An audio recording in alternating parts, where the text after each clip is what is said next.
16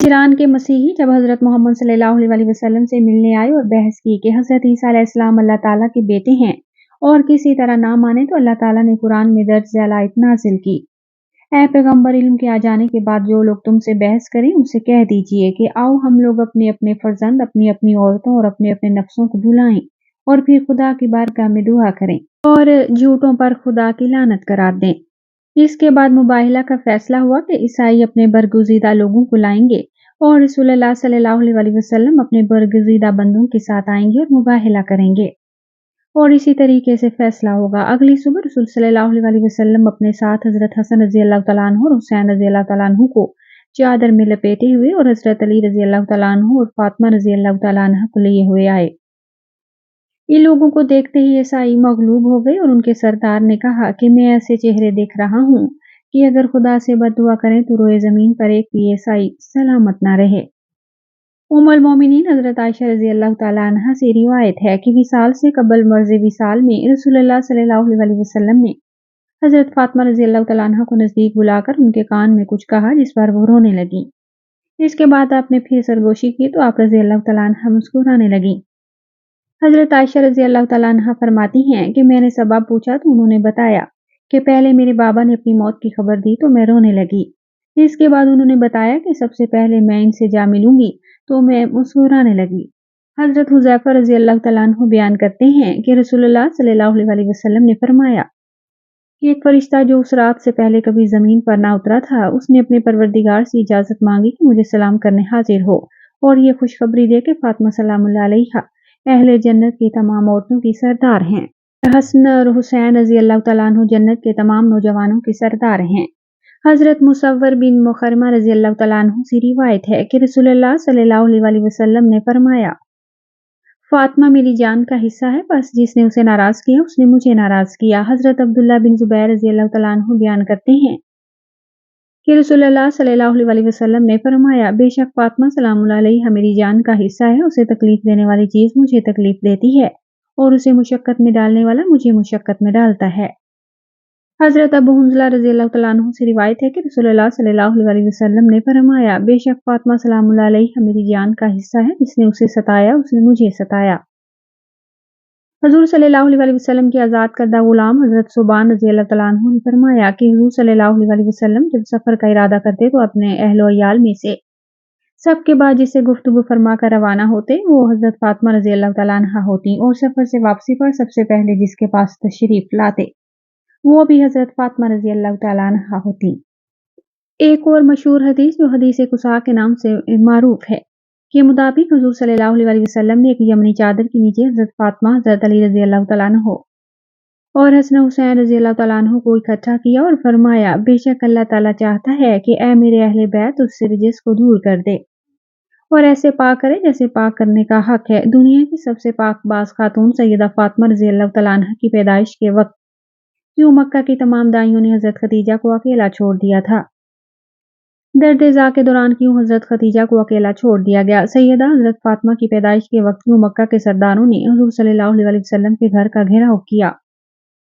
روایت ہے کہ جب کامیاب تجارتی سفر کر کے رسول اللہ مکہ واپس لوٹے تو حضرت خدیجہ نے آپ صلی اللہ علیہ وسلم کو نکاح کا پیغام بھجوایا تو رسول اللہ صلی اللہ علیہ وسلم نے سب سے پہلے اس پیغام کا ذکر اپنے محبوب چچا حضرت ابو طالب سے کیا اور اس کے بعد باقی چچاؤں کو بتایا۔ سب نے اسی بات پر اتفاق کیا کہ اس شادی کے پیغام کو قبول کر لینا چاہیے۔ پھر وہ مبارک دن بھی آ گیا جب اللہ کے پیارے رسول کی شادی کی تقریب حضرت خدیجہ کے گھر میں ہوئی۔ وہاں حضرت خدیجہ کے رشتہ دار عمر بن اسد اور ورقہ بن نوفل وغیرہ موجود تھے۔ حضور صلی اللہ علیہ وسلم کے چچا حضرت ابو طالب نے نکاح کا خطبہ پڑھا اور حضرت خدیجہ کی طرف سے ورقہ بن نوفل کے جوابی کلمات کہے۔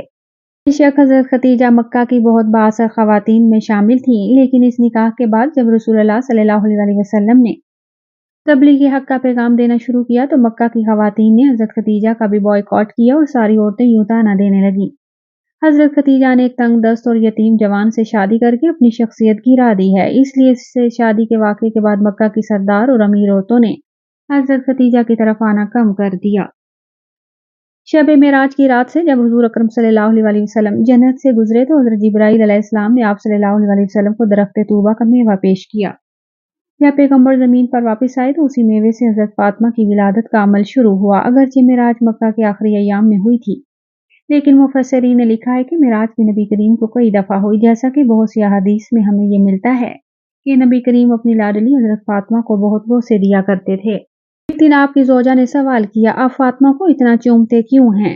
تو نبی کریم صلی اللہ علیہ وسلم نے فرمایا، میں جب بھی فاطمہ کو بوسہ دیتا ہوں تو مجھے اس میں سے جنت کی خوشبو محسوس ہوتی ہے۔ اس حدیث کو امام بخاری، امام سیوطی، امام طبری کے ساتھ ساتھ تقریباً تمام حدیث کتب میں بیان کیا گیا ہے۔ عظیم مولود نے پاک بشتی پر مشتمل غذا کے زیر اثر بیان کیا کہ اب نبی آخر الزمان جیسے والد حضرت خدیجہ جیسی پرہیزگار والدہ سے 20 جمادی الثانی کو دنیا میں قدم رکھا۔ آپ سورہ کوثر کی تفسیر بن کر آئیں کہ جسے مخالفین کے طعنے اور مذمتیں ناکام ہو گئیں۔ چنانچہ پیدائش کا واقعہ امام طبری نے ذخائر العقبہ میں کچھ اس طرح نقل کیا ہے کہ جب سے نبی مکرم سے حضرت خدیجہ نے نکاح فرمایا تو مکہ کی تمام عورتیں آپ کے خلاف ہو گئیں اور کسی بھی موقع پر آپ کا ساتھ نہ دیتی تھیں۔ جب حضرت فاطمہ سلام اللہ علیہا کی پیدائش کا وقت شروع ہوا اور روزہ حمل کا وقت قریب آیا تو قریش کی خواتین کو پیغام بھیجا گیا کہ وہ اس تکلیف دہ عمل میں مدد کے لیے اندر خدیجہ کے پاس تشریف لائیں۔ اب یہی وہ موقع تھا کہ مکہ کی عورتیں کہنے لگیں کہ تم نے ہماری بات نہیں مانی اور ایک غریب یتیم سے عقد کیا، اب اسی سے کہو کہ تمہارے لیے دائی کا بندوبست کرے، ہم تو ہرگز مدد کو نہ آئیں گی۔ حضرت خدیجہ نے جب یہ سنا تو بہت غمگین ہوئی۔ مکہ میں فوراً خبر پھیل گئی تو مکہ کے مشرکوں نے حضور صلی اللہ علیہ وسلم کے گھر کا گھیراؤ کیا کہ آج کسی کو بھی حضرت خدیجہ کے پاس اندر جانے نہیں دیا جائے گا۔ خیر وضع حمل کا سخت وقت کا آغاز ہوتا ہے۔ حضرت خدیجہ اکیلی ہیں اور کوئی معاون نہ ہے۔ آپ کے دل کی دھڑکنیں تیز تر ہوتی گئیں اور لوگوں کی سرد مہری آپ کے لیے موجب تکلیف تھی۔ آپ کی روح کے افق میں ایک روشنی پیدا ہوئی، آنکھیں کھولی تو 4 خواتین کو اپنے نزدیک پایا۔ بہت پریشان ہوئی۔ ان میں سے ایک خاتون کہنے لگی کہ پریشان نہ ہوں، ہمیں آج آپ کی مدد کے لیے بھیجا گیا ہے۔ یہ خواتین حضرت فاطمہ کی ولادت تک حضرت خدیجہ کے ساتھ رہیں۔ حضرت فاطمہ کی پیدائش کے بعد جب اس واقعے کا ذکر حضرت خدیجہ نے حضور اکرم صلی اللہ علیہ وسلم سے کیا تو نبی صلی اللہ علیہ وسلم نے فرمایا کہ وہ عورتیں فرعون کی بیوی آسیہ، مریم بنت عمران، سارہ موسیٰ بن عمران کی بیٹی کلثوم تھی۔ جب حضرت فاطمہ کی ولادت ہوئی تو اللہ تعالیٰ کے حکم سے 10 جنتی حوریں حضرت فاطمہ کے پاس آب کوثر کا پانی اور جنت سے عمدہ لباس لے کر حاضر ہوئیں۔ ان حوروں نے حضرت فاطمہ کو حوض کوثر کے پانی سے غسل دے کر جنت کے لباس میں لپیٹ دیا تھا۔ اس وقت اچانک آسمان پر ایک ایسا نور روشن ہوا کہ ایسا نور فرشتوں نے بھی کبھی نہیں دیکھا تھا۔ ان 4 عورتوں نے حضرت فاطمہ کو حضرت خدیجہ رضی اللہ تعالیٰ عنہ کی گود میں دیتے ہوئے یہ الفاظ بولے کہ یہ تمہاری بیٹی طاہرہ ہے، خدا ان کی نسل سے حضور اکرم کی نسل بڑھائے گا۔ روایات میں آتا ہے کہ ام ایمن حضور صلی اللہ علیہ وسلم کے گھر پر آپ کو مبارکباد دینے کے لیے آ رہی تھی کہ راستے میں ان کو سلیمہ نامی ایک عورت ملی۔ اس نے پوچھا کہ ام ایمن، تم نے کہا حضور اکرم صلی اللہ علیہ وسلم کو اللہ تعالیٰ نے بیٹی سے نوازا ہے، میں ان کو مبارکباد دینے جا رہی ہوں۔ سلیمہ ام ایمن کو کہنے لگی کہ محمد کے گھر بیٹی ہوئی ہے، بیٹا تو نہیں جو تم مبارک دینے چل نکلی ہو۔ یہ سوچو کہ ان پر کیا گزر رہی ہوگی، کیونکہ اس وقت مشرکین لڑکیوں کو پیدا ہوتے ہی دفن کر دیتے تھے۔ حضرت ام ایمن فرمانے لگی، سلیمہ، یہ بیٹی اللہ کے رسول صلی اللہ علیہ وسلم کے گھر پیدا ہوئی ہے، کسی کافر سردار کے گھر نہیں۔ مجھے یقین ہے دین اسلام میں بیٹیوں سے وہ سلوک نہیں ہوگا جو ہمارے آباء و اجداد کرتے چلے آ رہے ہیں۔ ایمن کی باتیں سن کر سلیمہ کا چہرہ زرد ہوا تھا، کیونکہ سلیمہ کے خاوند نے تینوں بیٹیوں کو ہی زندہ دفن کر دیا تھا۔ سلیمہ کے گھر میں ہی نہیں ہوا تھا بلکہ یہ عرب کے مشرکین میں رواج عام تھا کہ جب ان کے گھر میں کوئی بیٹی پیدا ہوتی تھی تو اس کو مار کر یا پھر زندہ زمین میں ہی گاڑ دیا جاتا تھا۔ عرب کے چند قبیلے ایسے تھے جو اپنی بیٹیوں کو پیدا ہوتے ہی دفن نہیں کیا کرتے تھے بلکہ ان کی پرورش لڑکوں کی طرح ہی کیا کرتے تھے، لیکن زیادہ تر قبائل لڑکی کو پیدا ہوتے ہی دفن کر دیتے تھے۔ سلیمہ بھی ام ایمن سے باتیں کرتے ہوئے ان کے ساتھ ہی حضور اکرم صلی اللہ علیہ وسلم کے گھر چلی گئیں۔ سلیمہ نے سوچا کہ میں بھی دیکھتی ہوں کہ حضور اکرم کا بیٹی کی ولادت پر کیا رد عمل ہے۔ جب دونوں خواتین حضور صلی اللہ علیہ وسلم کے گھر پہنچی تو کیا دیکھا کہ حضور صلی اللہ علیہ وسلم اپنی بیٹی کو گود میں اٹھائے پیار کر رہے ہیں، اس کے چہرے مبارک سے بوسے لے رہے ہیں۔ جو بھی بیٹی کی مبارکباد دینے کے لیے آتا ہے ان کو خوشی خوشی خیر مبارک کہہ کر روانہ کر رہے ہیں۔ سلیمہ حضور صلی اللہ علیہ وسلم کے قدموں میں بیٹھ کر رونے لگی، یا رسول اللہ، آپ کا دین سچا ہے، آپ سچے ہیں، آپ کا خدا سچا ہے، آپ کا گھرانہ سچا ہے۔ اللہ پاک ہمیں بہتر عمل کرنے کی توفیق عطا فرمائے اور ہمارا خاتمہ بالخیر فرمائے، آمین۔